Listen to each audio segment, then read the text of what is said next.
Well, if you're not happy working there at NASA Brothers, the thing to do is to find a spot that gives you some satisfaction. Or at least that's the way I always have looked at it. I know a little company down in San Diego. It's called Kelco. And I've heard they have a position open for an assistant chemist. They harvest kelp, or seaweed, and they produce alginates. There's a big market for that, and can sealing compounds, and who knows what else. Now, I've got to tell you, they're struggling. It won't be easy. They haven't even shown a profit yet. They're going through a period of transition, mechanizing things. It would be the kind of challenge I think you'd enjoy.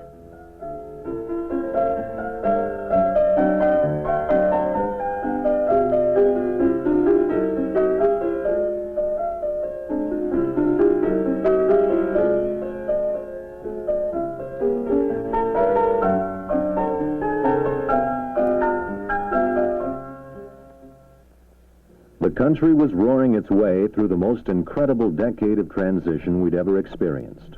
Baseball was almost the national pastime behind eating, drinking, and being merry.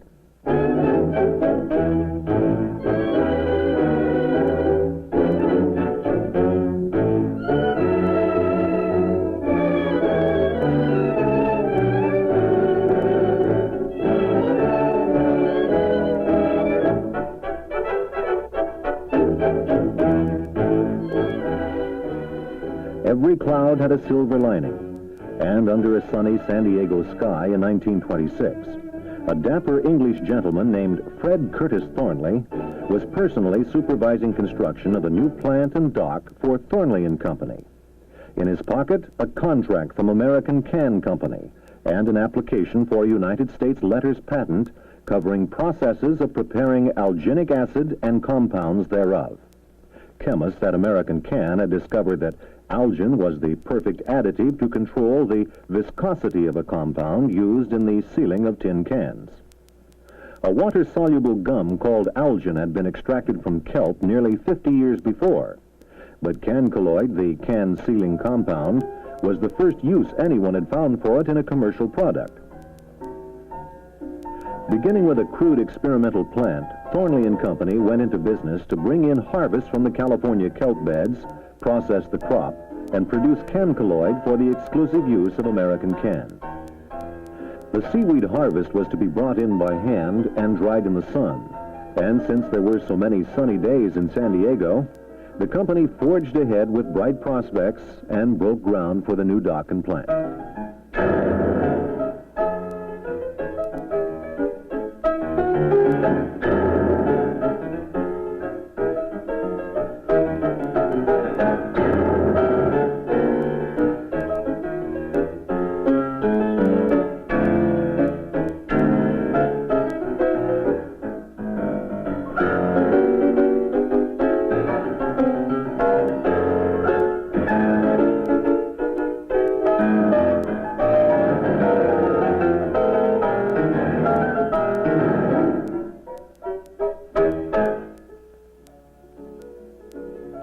Announcing a new American chemical industry, Thornley and Company announced that they are now manufacturing alginic acid and alginates in pure and crude form. We have the most completely equipped research laboratories in the world dealing with this product, and our research organization is at your service to investigate your problems. The setup seemed perfect. The raw material was free for the asking. A seemingly endless underwater forest with vegetation that grew like weeds as much as 2 feet per day. With a little foresight, you could see promising new products. Kelp could be ground up into a nutritious animal feed, and there were kelp tablets for people, with a number of unspecified properties for curing a multitude of ills. 1929. The company was making real progress, everywhere except on the balance sheet. Cantankerous old Mr. Thornley had been relieved of command, and the stockholders tried reorganizing the failing business under the name of Kelp Products. But it was too late. A step away from bankruptcy court, officers of the company had the good fortune to talk to a group of investors headed by Los Angeles businessman Arnold Fittger. With the optimism of the times, Fittger was convinced he could get the company on its feet. Report to the General Annual Meeting of Kelp Products Corporation. A special meeting of stockholders was held at Chicago on Monday, June 24, 1929, for the purpose of considering the sale of all assets of the corporation in exchange for part of the capital stock of a new corporation to be formed. The sale and transfer of the assets was duly completed, and the new corporation commenced business on September 1, 1929, under the name Kelco Company. Regarding the prospects for the year 1930, it is confidently anticipated that with alginates available in spray-dried form, sales for the year will show a very marked increase. The sales force now being organized is expected to be in full working activity by March 1. It is too soon to make any accurate estimate of the amount of business likely to be done. The transition was complete. Opportunity was knocking. But nobody, including Arnold Fittger, could have imagined what an inopportune time this was to start a new business in an almost non-existent chemical industry. When skies are cloudy and gray, they're only gray for a day. So wrap your troubles in dreams and dream your troubles away. Until that sunshine peeks through, there's only one thing to do. Wrap your troubles in dreams and dream your troubles away. The country was in a desperate kind of transition, and the Depression economy would do nothing to help the prospects of struggling Kelco. It would be 6 years before the new corporation showed a profit. Harvesting was still done by hand. Kelp was trucked to drying fields inland, and management recognized the need for an immediate investment to mechanize and streamline the whole algin production process. And the old kelp-cutting barge, the Pinole, was converted into Kelco's first modern mechanized kelp harvester. Construction began on a large warehouse in 1930. By 1931, a railroad spur to the plant had been laid to handle the expected larger shipments of canned colloid and Kelco meal. But as years slipped by, profitability remained just around the corner. Improvement of production processes took plenty of capital investment. Canned colloid sold to American Can kept the company afloat. New markets for algin products were desperately needed. The dairy industry, ice cream. If algin could only be made milk-soluble, a first-class ice cream stabilizer could be marketed. Kelco called in Professor Howard Lucas from Caltech as a consultant. In a crash program that lasted for months, Dr. Lucas worked in conjunction with Kelco's Donald Clark to find a breakthrough. Finally, the long, tedious hours of laboratory work paid off.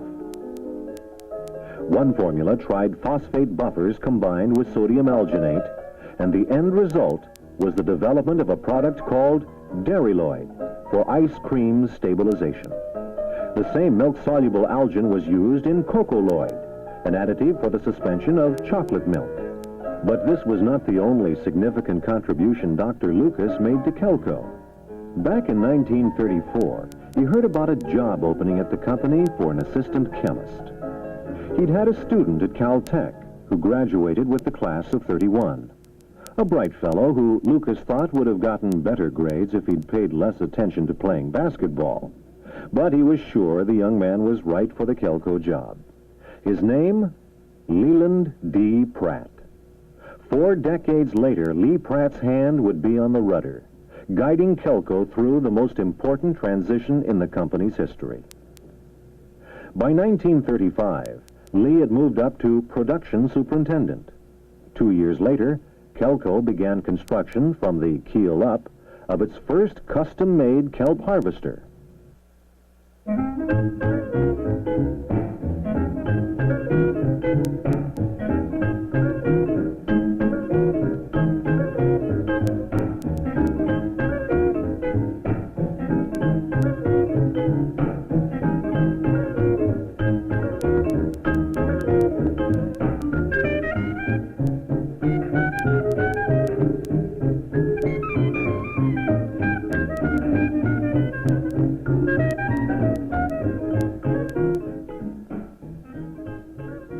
was around this time that Lee Pratt was helping recruit a bright young researcher named A.B. Steiner.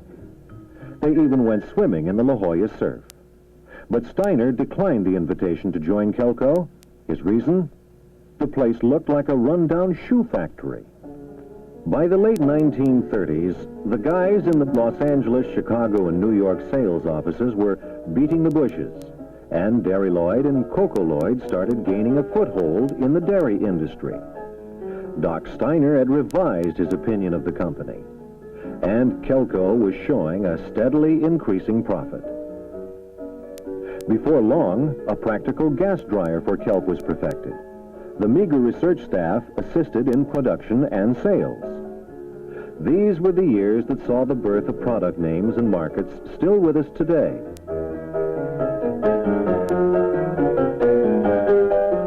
As for kelp tablets, word had it that the real advantage derived from them was an increase in fertility.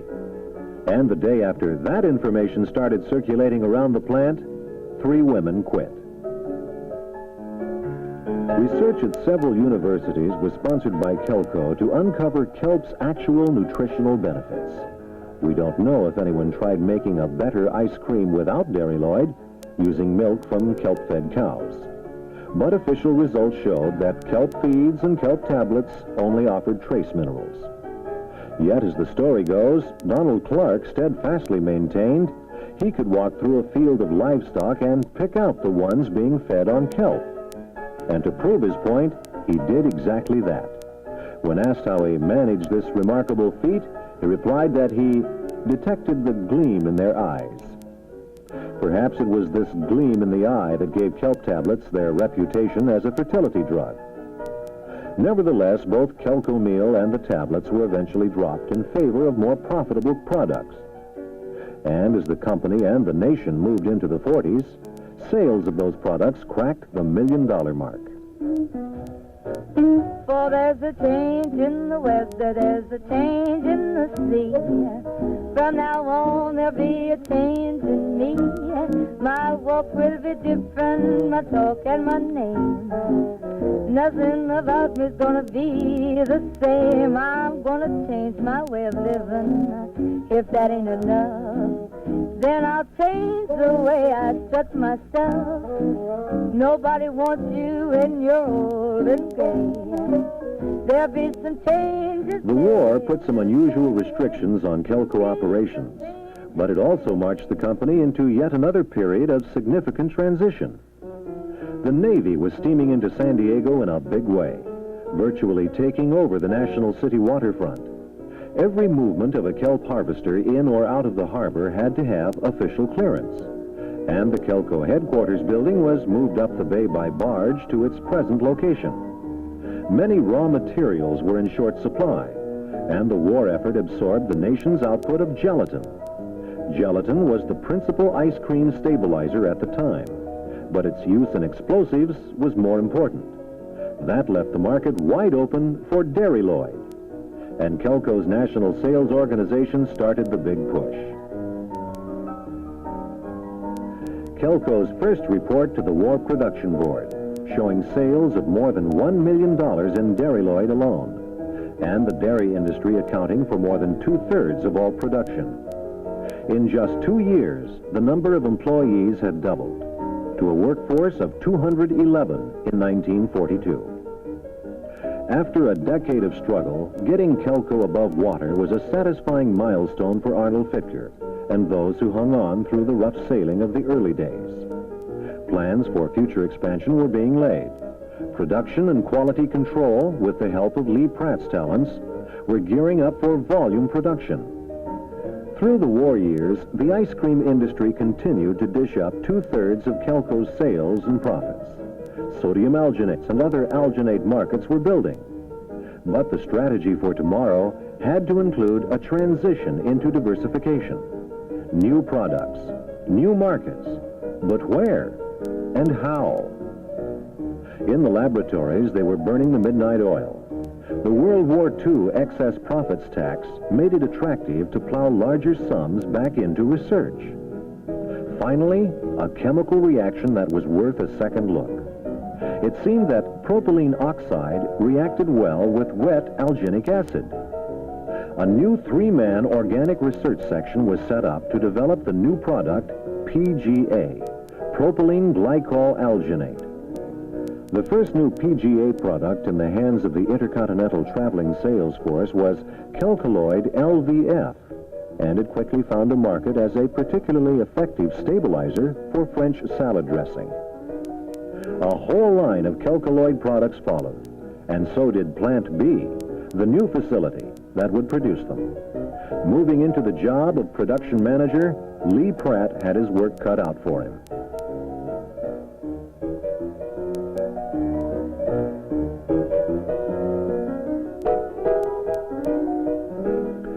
The post-war years brought continued growth.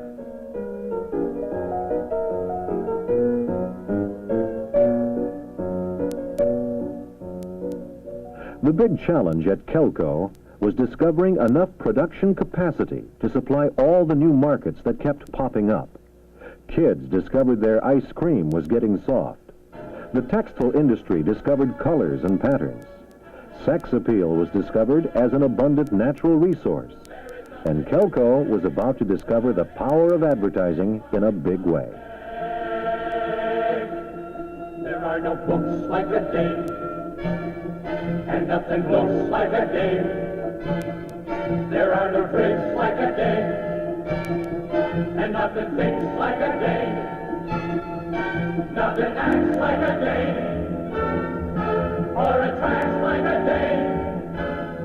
There ain't a thing that's wrong with any man here that can be cured by putting him near a girly, womanly, female, feminine dame.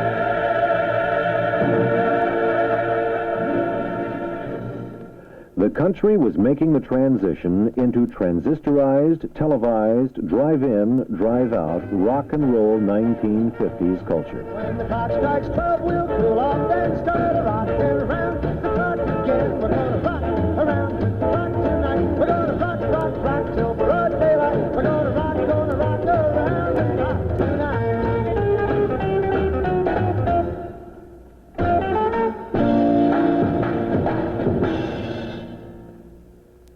Kelco's men in the field made the official transition from salesmen to technical representatives. And what good salesmen had been doing for years anyway was now packaged and marketed by the men in the gray flannel suits. Well, it's 1 for the money, 2 for the show, 3 to get ready. Now go, cat, go, but don't you step on my blue suede shoe. Aggressive sales efforts would make Kelco the nation's #1 beer foam stabilizer. Beer here, oh, leg bald um, ja, hey. Beer here, oh, leg bald um. Soll das Bier im Keller liegen und die hier... A pilot plant was built to perfect production processes. More and more products were introduced in more and more successful applications.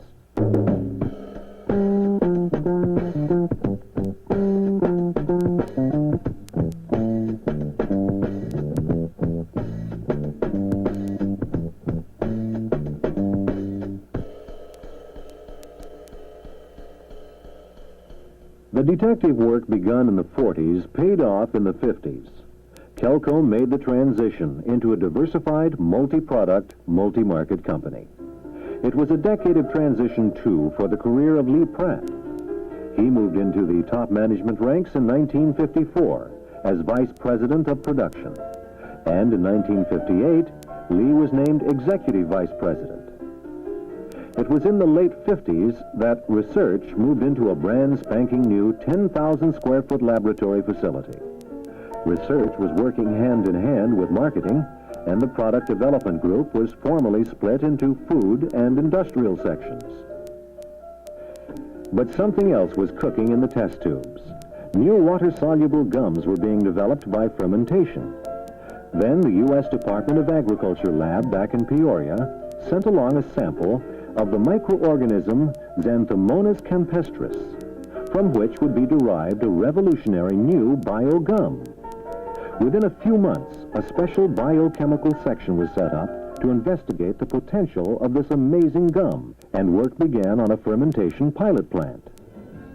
It was the close of another decade and the beginning of yet another period of transition.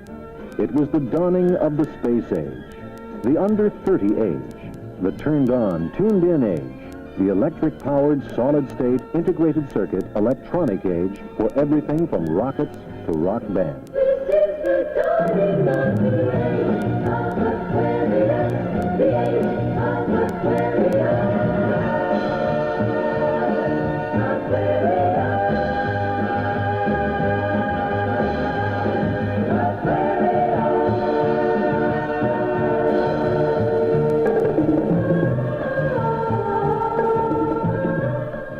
Kelco entered the age of technology with a whole new technology of its own, xanthane gum.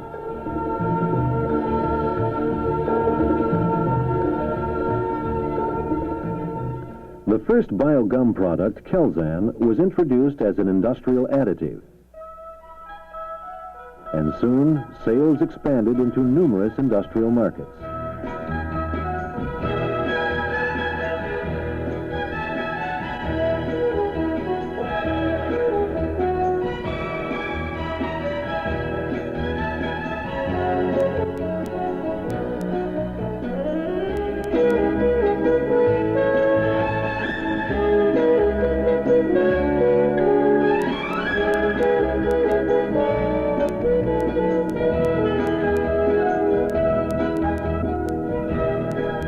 With Kelco about to move into the decade of the 70s, a goal was reached that heralded still another significant transition.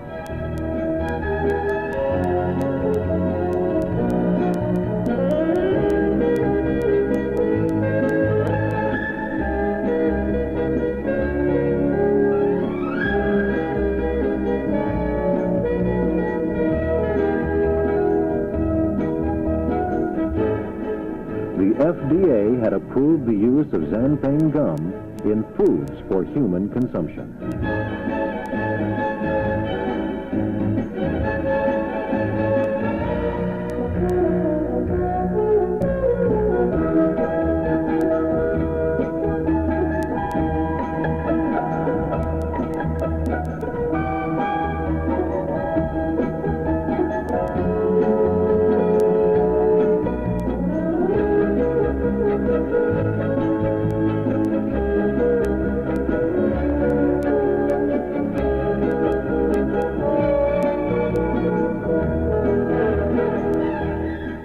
Pratt stepped into the presidency of Kelco in 1969, after being a member of the board of directors for 6 years.